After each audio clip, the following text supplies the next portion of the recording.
Bonsoir. Parlons Assemblée nationale. Le 9 décembre 2024, l'Assemblée nationale a été sanctionnée par la présentation du rapport de la commission ad hoc de l'Assemblée nationale, dirigée par le président, l'honorable Matata Ponyo Mapam, sur les embouteillages, les constitutions anarchiques et les autres. Vous suivez aussi la clôture de la session de septembre, session budgétaire, le 15 décembre 2024. Suivez attentivement notre Amwata TV officiel.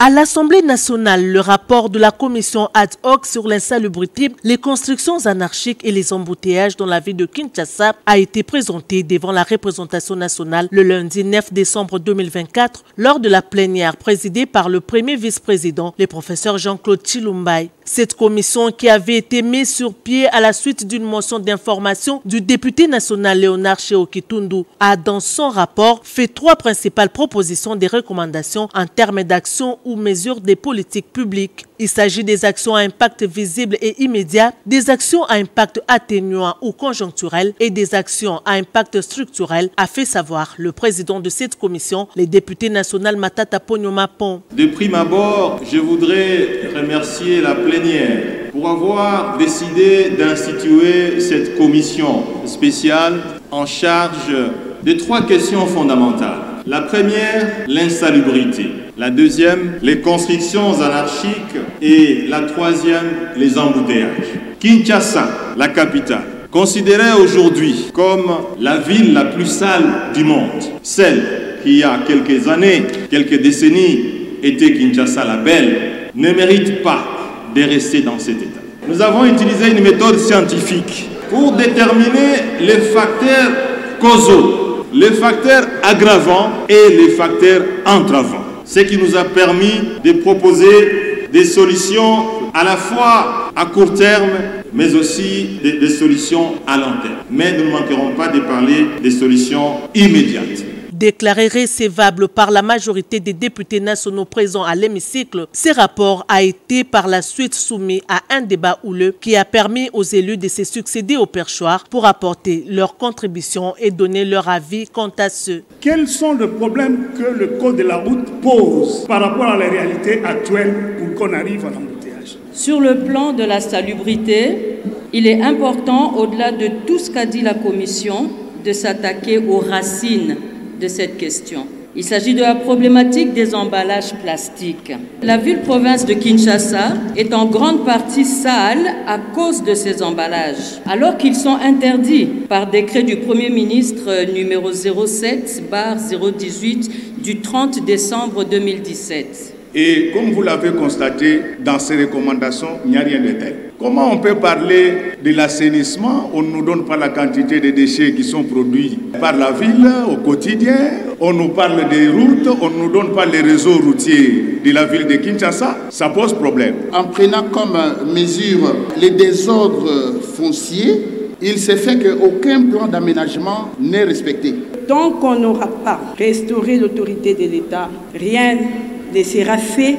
Après plus de 3 heures de débat, la plénière, à travers un vote, a adopté ce rapport dont les recommandations seront envoyées au gouvernement pour application. Est-ce que nous pouvons nous prononcer sur l'approbation des conclusions de ce rapport après intervention de la Commission? Qui sont pour? Qui sont contre? 3 personnes. Abstention? 1 personne.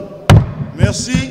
Le rapport est adopté ainsi qu'assorti des recommandations qui ont été formulées ici. Il va être transmis au gouvernement pour son application et sera suivi. Signalons d'une autre part que l'examen de la motion de censure initiée contre le ministre des Infrastructures et Travaux publics, Alexis Guissaro, attendu lors de cette même plénière, n'a pas eu lieu suite à son absence constatée par la plénière. L'absence de ce membre du gouvernement est justifiée par une mission de travail qu'il a effectuée depuis le 5 décembre dernier, dont l'ordre des missions a été signé en bonne et due forme par la Première ministre.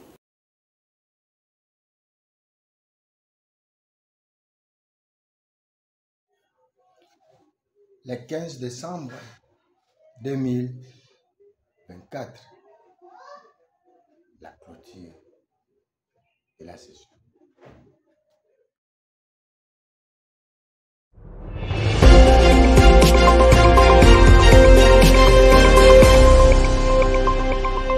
À l'Assemblée nationale, le rideau sont tombés ce dimanche 15 décembre sur la session ordinaire de septembre 2024. Conformément à l'article 117 de la Constitution, les députés nationaux s'en vont en vacances parlementaires après avoir traité et vidé toutes les matières retenues lors de cette session qui vient de s'achever. Dans son discours, le président de l'Assemblée nationale, le professeur Vital Kamerhe, a félicité les élus nationaux pour le travail exécuté avec sérieux, assiduité et abnégation durant cette session qui, a-t-il dit, s'achève avec une production législative tant qualitative que quantitative de textes de loi et du contrôle parlementaire. C'est ici le lieu pour moi de remercier et féliciter tous les honorables collègues députés nationaux qui ont donné le meilleur d'eux-mêmes afin que nous puissions répondre aux attentes de la population conformément aux attributions nous reconnues par l'article 100 de la Constitution, à savoir voter les lois, contrôler les gouvernements, les entreprises, les établissements et services publics, mais également représenter la population,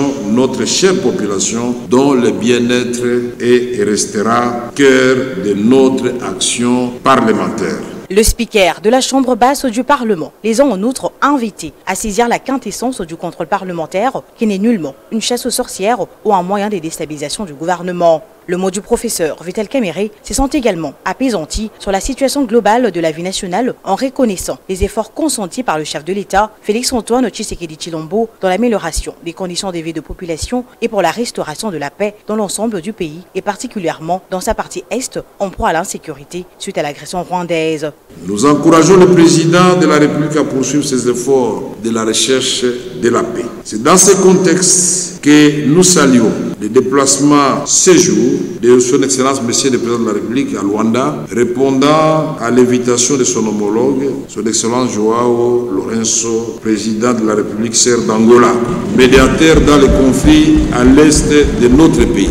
Le président de la République, son Excellence Félix Tshisekedi Tshilombo, vient de démontrer encore une fois son attachement à la restauration de la paix dans la sous-région des Grands Lacs. Avant de déclarer close de la session ordinaire de septembre 2024 aux députés nationaux, le président de l'Assemblée nationale leur a souhaité un repos mérité et un travail continu auprès de leurs bases respectives pendant ces vacances parlementaires. Signalons que bien avant la clôture solennelle de cette session qui a été essentiellement budgétaire, la représentation nationale a réexaminé et voté un rapport présenté à la suite de travaux de la commission paritaire mixte Assemblée nationale-Sénat mise en place par les présidents de deux chambres du Parlement relatif au projet de loi de finances exercice 2025. Au cours de ces travaux, il était question pour les députés nationaux et sénateurs d'aplanir trois divergences des formes et des fonds apparues lors de l'examen de ce projet de loi par le Sénat. Ces trois divergences sont notamment celles liées aux recettes, aux dépenses et enfin celles liées aux trois amendements apportés par les articles de cette loi. Les articles 17, 78 et 79 sont parvenus à une conclusion commune, renseigne le président de l'ECOFIN de l'Assemblée nationale, Guy Mafuta. Par rapport aux recettes,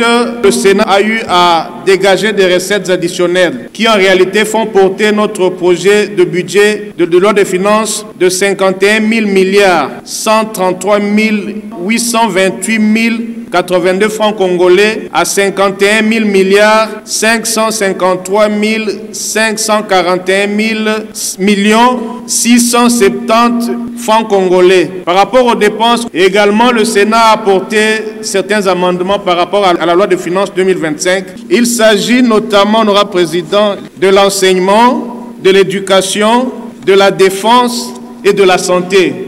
Par rapport au troisième point de divergence, c'est l'article 78.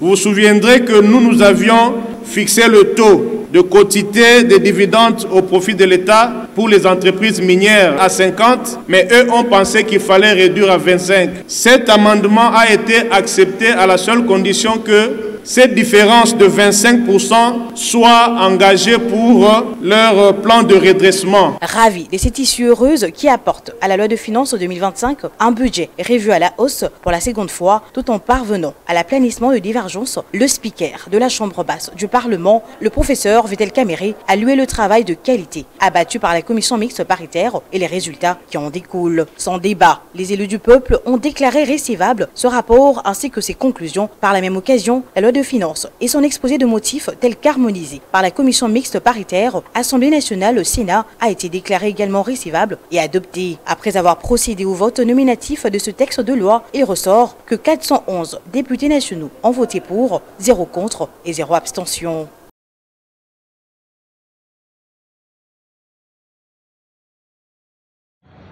Abonnez-vous massivement à notre chaîne en ligne sur YouTube, Mourata TV officiel. Vous ne serez jamais déçus.